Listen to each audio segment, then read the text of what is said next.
I've really enjoyed so far and look forward to hearing the rest of the presentations. Um, so I'll say a few things about the Biden administration's approach here, and then talk a bit about the U.S. foreign policy, because I want to talk a little bit about the domestic piece. Dr. Berry mentioned the state of the Republican Party, and I think that is quite relevant not only to the future of the U.S. Involvement and support for Ukraine, but also it gets to the theory of the Biden administration's foreign policy case, which relates to the domestic determinants and domestic support for an actually coherent foreign policy, should we be able to have one. So I mean, stepping back, the Biden administration very clearly has wanted to focus on one thing in foreign policy, and that is strategic competition with China. That is kind of the guiding, that's the lens through which the Biden administration sees their foreign policy. Overall, they want to be able to spend as little time on foreign policy, or at least fighting about foreign policy domestically, than they have to. Biden has been very heavily focused on domestic politics, rebuilding American manufacturing, coming out of first the COVID pandemic and passing fairly large packages to essentially just give money to Americans to help sustain them in the situation of the pandemic. And I think it's worth noting the move that we've seen over the past few months from the Biden administration in a series of speeches, one of them most notably from National Security Advisor Jake Sullivan in May of this year that he gave at the Brookings Institution in Washington, where they kind of articulated the kind of new post-neoliberal economic vision of the United States. Now, obviously, there's a lot more to say about that, but I bring all of that up just to say, like, they did not want to be focusing on Russia. You had the summit between Biden and Putin in mid 2021. That was an effort by the Biden administration to essentially park the Russia issue over to the side, to say we understand that we're not going to have a friendly, cordial, or very functional relationship with Putin for a whole range of reasons, but at least we would like to have some kind of stability in the relationship. Just to park it over here in the corner and not have to spend a lot of time on it while we focus on what we really want to focus on, which is China. Obviously, Putin had other ideas toward the middle and toward the late, the end of 2021. Was making moves that the administration clearly perceived quite correctly as setting up an invasion of Ukraine. And so once they got that information, I think they moved pretty adeptly, first of all, to try and engage Putin. You had CIA Director Bill Burns, who had been the former ambassador to Moscow and knows Putin fairly well. You had a number of other kind of high-level consultations and conversations, including a phone call between Biden and Putin himself. I believe that was early February of 2022. But once it became clear that Putin was going to move forward, I think they were very effective in their use of strategic release of intelligence, and of course I think the work that they did to marshal unity amongst European allies was also very effective. And I think that did show, even if they did not want to have to focus on this issue, and certainly did not want to have to be dealing with this war. That the institutions and procedures of the transatlantic relationships, NATO, but not only NATO, but some of these very, very key and foundational security relationships between the U.S. and European allies actually functioned fairly well, despite having been constantly undermined by the previous president. So I think it did show that the U.S. still is able to effectively marshal support, at least between the U.S. and Europe. I think the developing non-aligned world, or the global South, whatever term wants to use, is a different story. Now going to the recent, the ongoing fighting in between Israel and Hamas in Gaza, which is absolutely extraordinary. I feel the need to mention that. The obviously October 7th pogrom was just heinous, staggering, just unspeakable.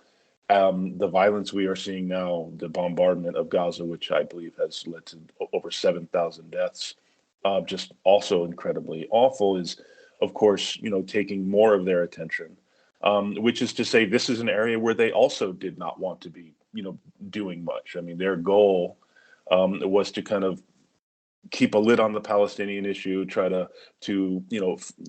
bring Israel together with in a set of normalization, quote unquote normalization agreements with the region's authoritarian regimes, to stitch together basically a set of arms deals and then to call that peace. Um, for the same reason of being able to box China out of the region. Again, as I said at the beginning, the overriding focus of the Biden administration's foreign policy is strategic competition with China. Now, obviously, that failed. I wrote a piece recently that kind of lays that out. I think Biden's security concept for the Middle East was based on stitching together those agreements and just kind of throwing the Palestinians some crumbs from time to time and hoping that would produce stability. I think a lot of us who study the region did and predicted that would not work.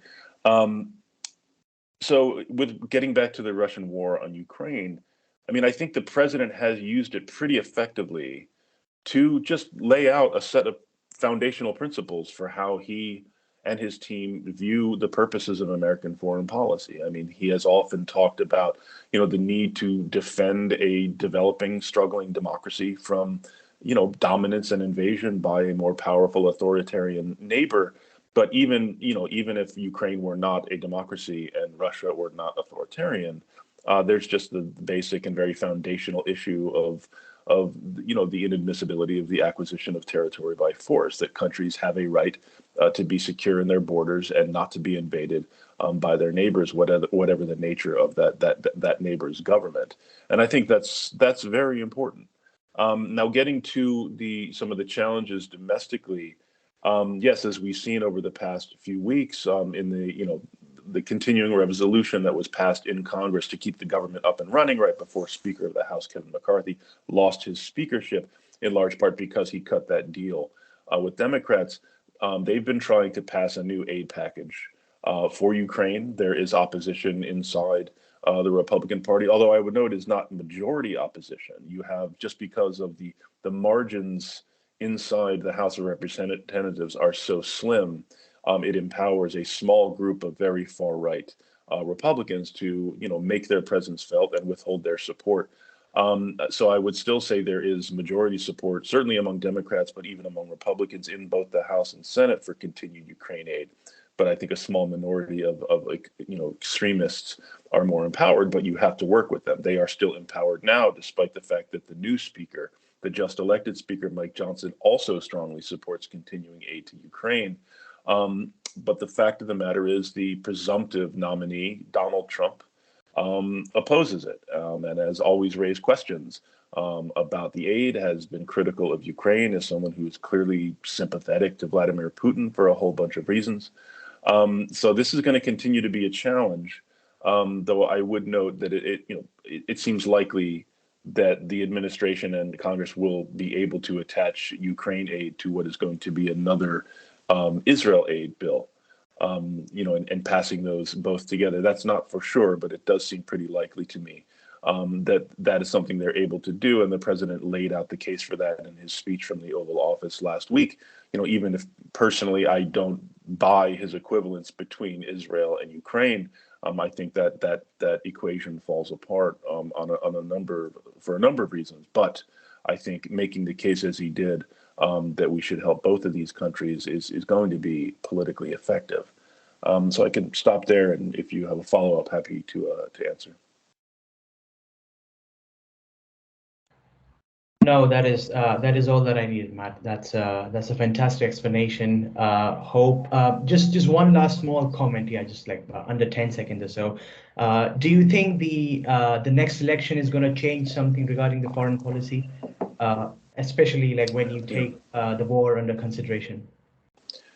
I mean, it's hard to say. I mean, even though as a foreign policy professional, I would love if foreign policy, was more top of mind for voters, it very rarely is. I mean, I think there was a period of time when the United States had invaded and occupied Iraq, where that was very much in the news and it was very much on people's mind. And of course, when the attacks of 9/11 were still fresh in people's mind, foreign policy was much more relevant. I think it's unlikely, but I don't want to say it's impossible. We're already seeing, some evidence that the war in Gaza is having an impact, especially among young Democratic voters. So I'm not sure how much Ukraine will figure into people's votes, but again, the state of American politics right now is very polarized, almost evenly divided. The election will be decided almost certainly by a few 100,000 voters in a few key states. And in that case, an issue like Ukraine, foreign policy could be relevant. And I think based on the outcome of that election, if it's Trump, I think we're going to see a very different foreign policy. I think a Trump, 2.0 is a Trump who has learned, who has a much better plan and a much more effective team ready to come into place to make their decisions felt. And I think we all know what some of those